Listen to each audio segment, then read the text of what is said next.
Well, good Wednesday morning to you. Hope you're having a great day, and I'm back by the pineapples again this morning.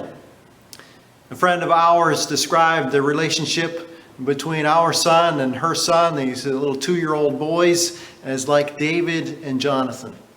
A feature about friendship would be remiss without the story of that famous friendship. Jonathan was the son of the king and rightful heir. And David had become his good friend.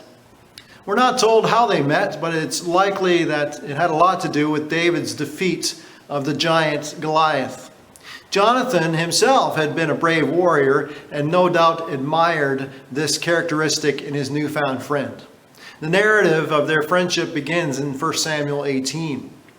They're like two peas in a pod, best buddies. Jonathan even gives David his best things, his robe and his tunic, which would have been symbolic of his heirship to the throne. He also gave him his sword, his bow, and his belt, items that David could have used very skillfully. We even find out that Jonathan had taken a great liking to David. In a word, they were friends. One time, Jonathan talks his father out of killing David because David had become Saul's rival. David realizes the danger he is in and explains his concern to Jonathan. After Jonathan tries to talk him out of his conclusion, David asks Jonathan for some help to make sure of his decision.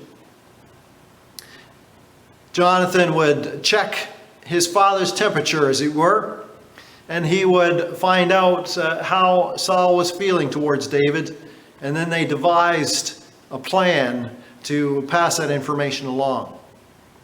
If you want to know more about how the story turns out, you can turn to 1 Samuel 19 and 20 and learn more about that. The Lord puts people in our lives, so we don't have to go it alone.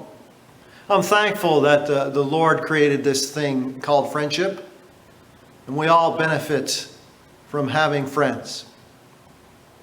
Well, here's one for you. 2 gas company servicemen had struck up quite a friendship. One of them was the training supervisor, who was a man of experience. The other was the young trainee. One day, their route involved them checking on gas meters in a suburban neighborhood.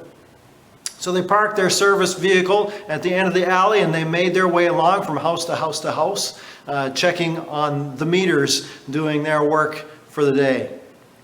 At the very last house on the alleyway, they were checking the meter, and a woman was there in her kitchen looking out the window. She was watching the 2 men as they checked her gas meter, and I was fascinated by what they were doing.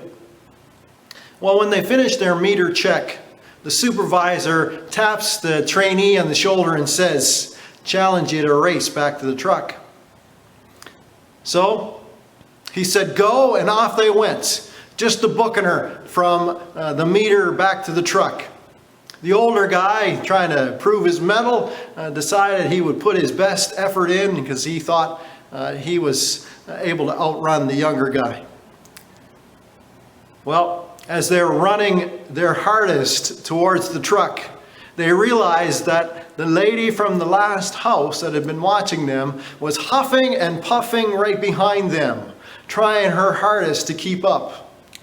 So naturally, they stopped and asked her, "What's wrong?"